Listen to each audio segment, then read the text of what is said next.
Hey, it's Zane. Welcome back. Thanks for tuning in. Hope you're having a great day. Today I want to talk about how much Bitcoin should you aim to own? How much is enough? And this is a question that comes up quite often. People want to, set targets for themselves. They want to know how much Bitcoin can make a meaningful difference in their life. And it's a question I get asked often.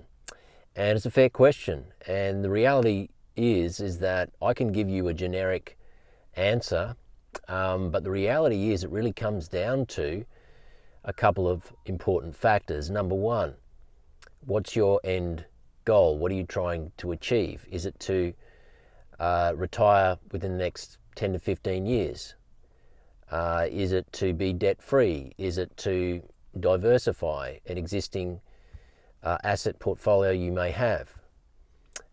Is it to leave a financial legacy to your family, your kids? All of these are questions that only you can answer. And the other thing it comes down to is, where you're at with your life in terms of access to spare savings that you're not going to need for the next 4 or 5 years and beyond.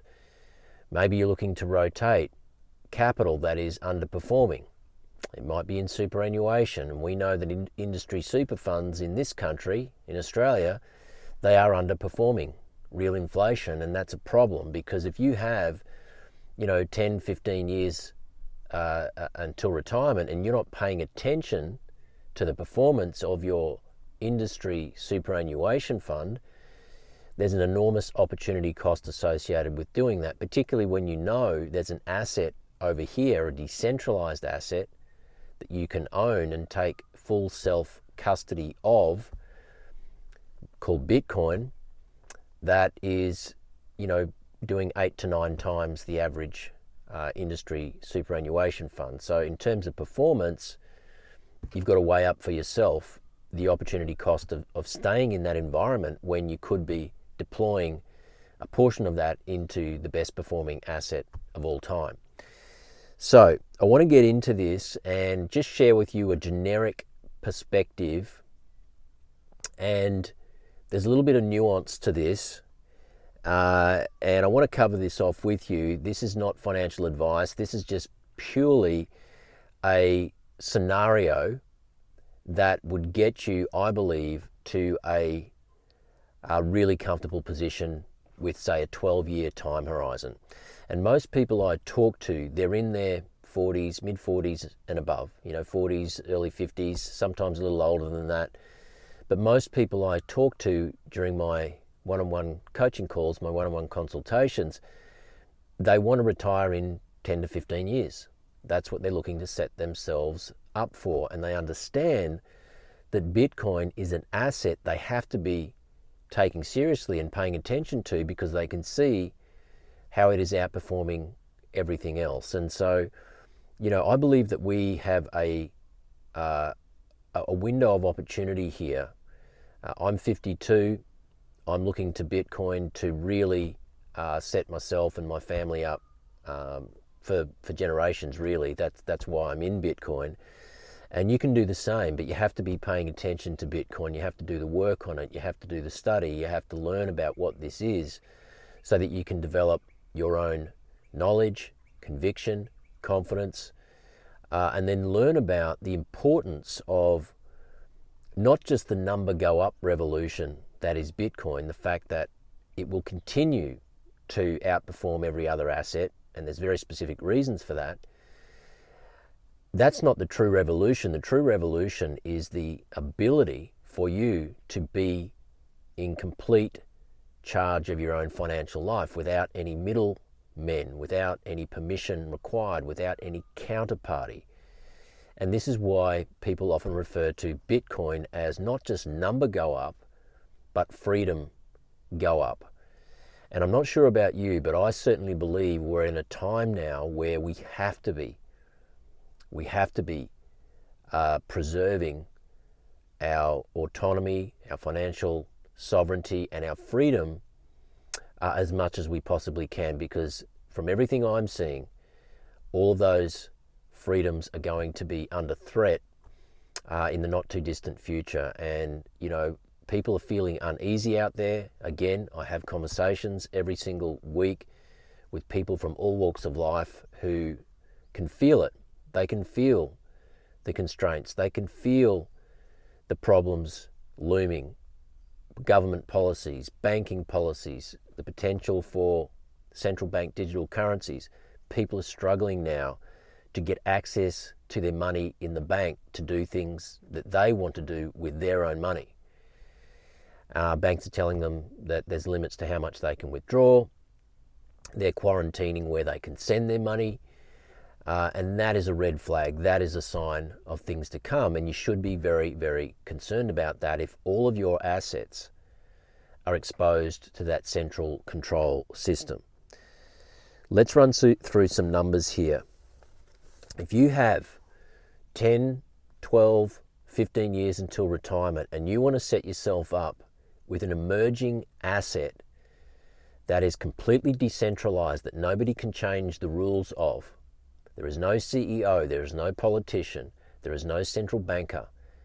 It is a completely decentralized, permissionless protocol that you can park a meaningful part of your economic value into, put your head on your pillow at night knowing that in the future the value of that wealth preservation, of those savings, is not just going to grow significantly over time, but is also going to enable you to be completely autonomous and portable with your wealth in the event that things become untenable in the environment, in the jurisdiction that you live in.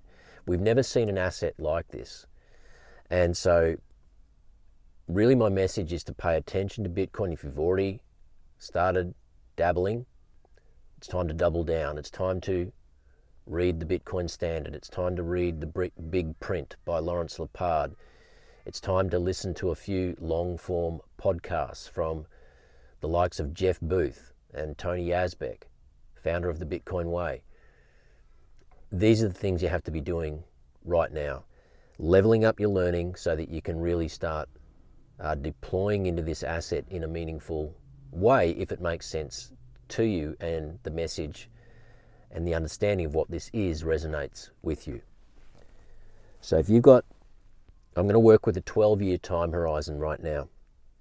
12-year time horizon, and if you're in your 40s or 50s and you want to shut up shop in 12 years and never have to worry about money again and leave a financial legacy behind when it's all said and done, for your kids, for your family, then this is a baseline target that I believe everybody should be setting for themselves who are in our age bracket. Get yourself to 0.21 Bitcoin. 0.21. I know that sounds like quite an odd number. We have to remember that Bitcoin, built into the protocol, is 21 million Bitcoin. That's it, hard cap. Nothing can ever change that. It doesn't matter how influential the entity or the government or the institution is coming into Bitcoin. It doesn't matter how influential or how powerful they may be. They can never ever change that protocol. That in itself is a revolution. The money that we earn, the Australian dollar, the US dollar, the euro, the Kiwi dollar, the pound, we cannot say that about any other currency. We have no idea how much currency is in circulation today and is going to be in circulation tomorrow. With Bitcoin, we have absolute clarity around that, meaning that when we stake our claim, when we park our value in it, we do it knowing that that value cannot be diluted. That is very, very, very powerful stuff. So the scarcity argument is that there is 21 million Bitcoin and that's it. There will never be any more. 0.21 represents one piece, allocation or chunk, if you like, of 100 million available chunks of 0.21 globally. And you've got to remember that Bitcoin is a global asset. It trades 24/7, 365. It is a highly liquid asset that is recognized globally. If you have, several $1,000,000 or several $100,000 parked in a piece of real estate, essentially that piece of real estate is not a global asset, even though there may be some foreign buyers potentially who can buy it. For the most part, your market is constrained to the local jurisdiction or area in where you live. It's not a global market. When you own Bitcoin, you're exposed to a global market. And when you've got 8 billion people on Earth who are all going to want to own some Bitcoin, fractions of a Bitcoin, whatever they can get their hands on, because as we transition with this monetary reset, where people are going to realize that they have to store their value in something that is scarce, particularly with AI coming down the pike, which is going to drive infinite efficiency with corporations, meaning that a lot of people's jobs are going to become obsolete because corporations are going to have the ability to replace a lot of those jobs with AI that cost them virtually nothing. And so this great intersection that is coming between AI being infinite efficiency and the cost of human capital being driven to zero is going to require you and I to store our value in absolute scarcity. And so it's going to be a double whammy for many, many people who are not paying attention to this, who are not only going to get blindsided by the speed of AI and the disruptive nature of it, and they're going to be left high and dry in terms of their career and their profession. But if they're not storing what value they have in absolute scarcity, they're not going to be protected on two fronts. And so it's really important to be dialed into this stuff right now.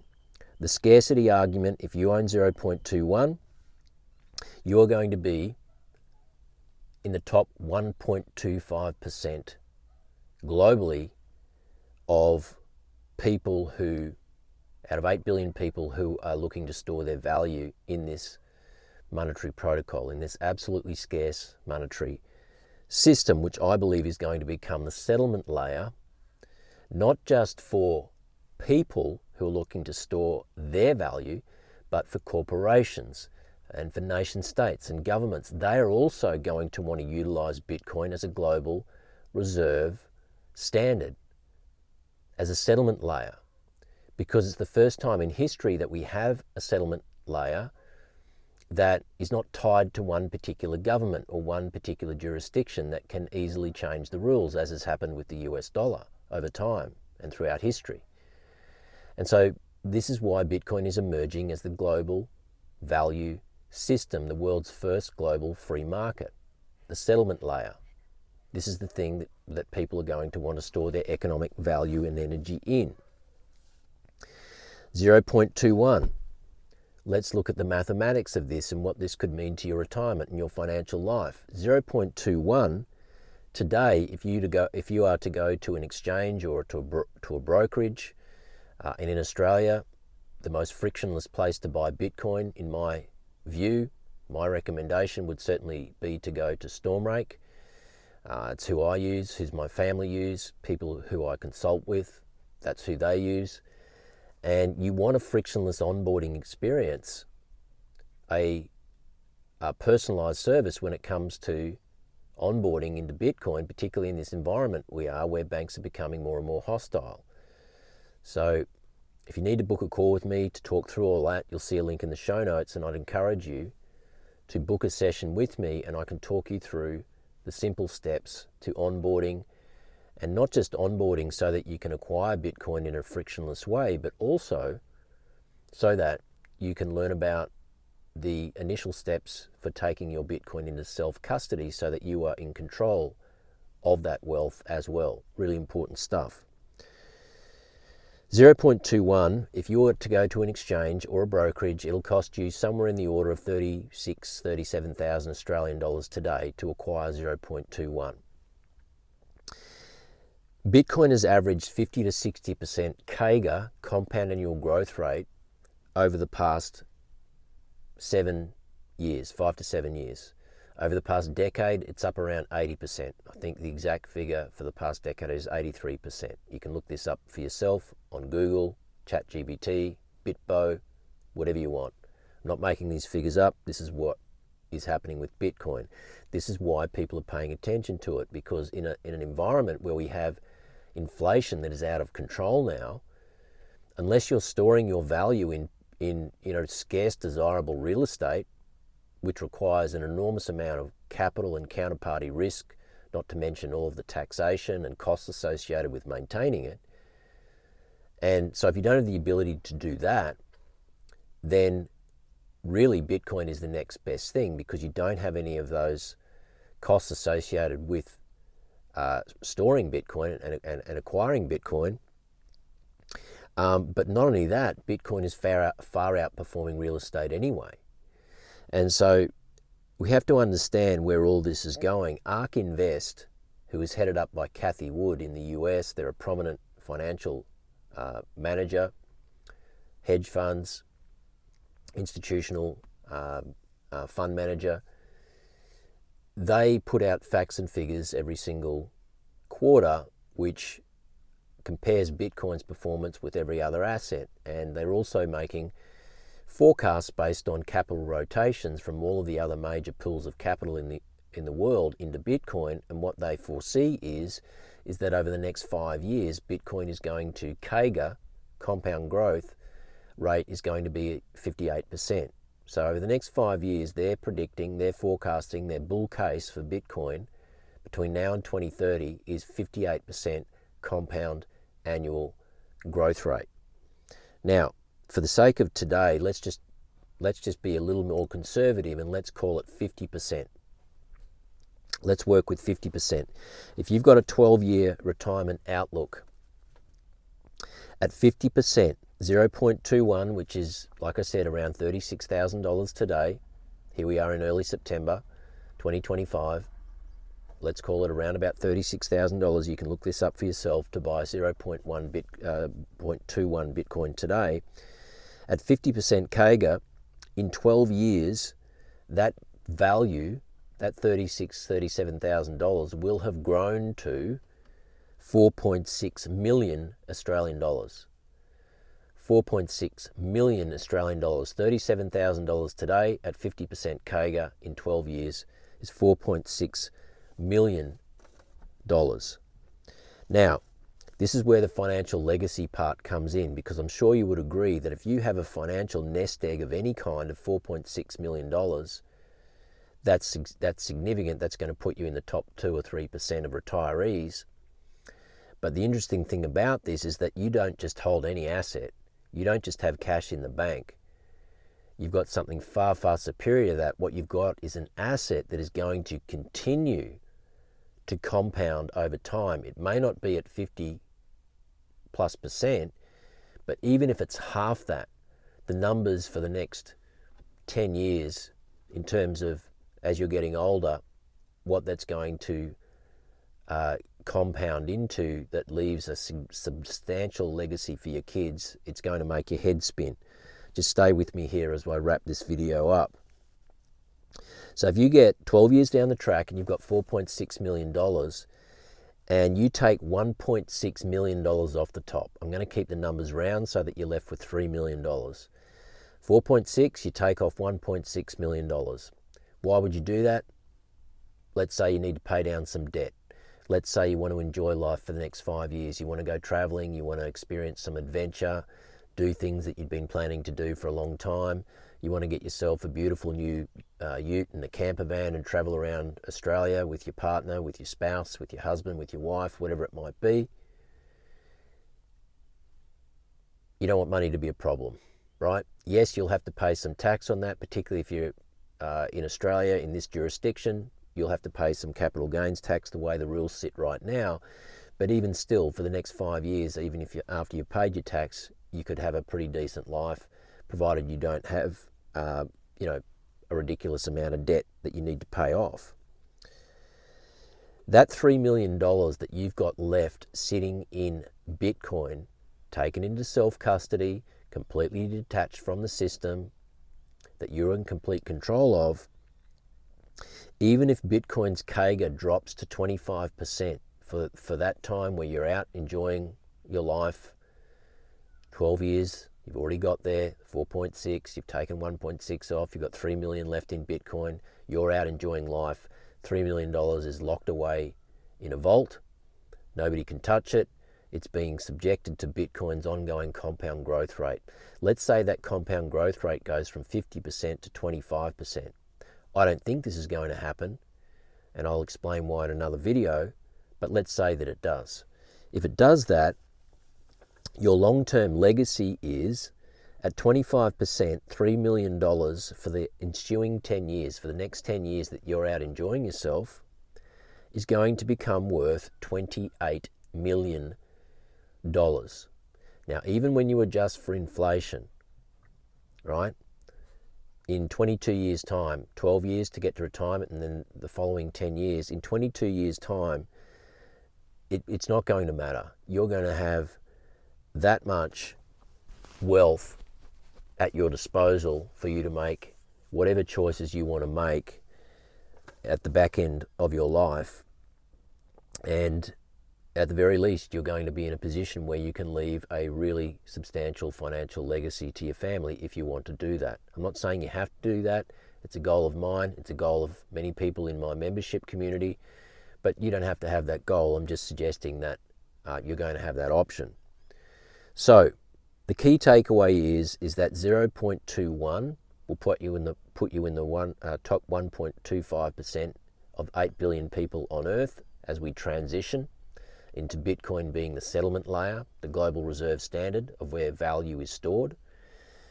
And not only that, it's going to set you up for retirement if Bitcoin's growth rate stays on the trajectory that it's currently on. And there's nothing to suggest that Bitcoin's CAGR is going to go down.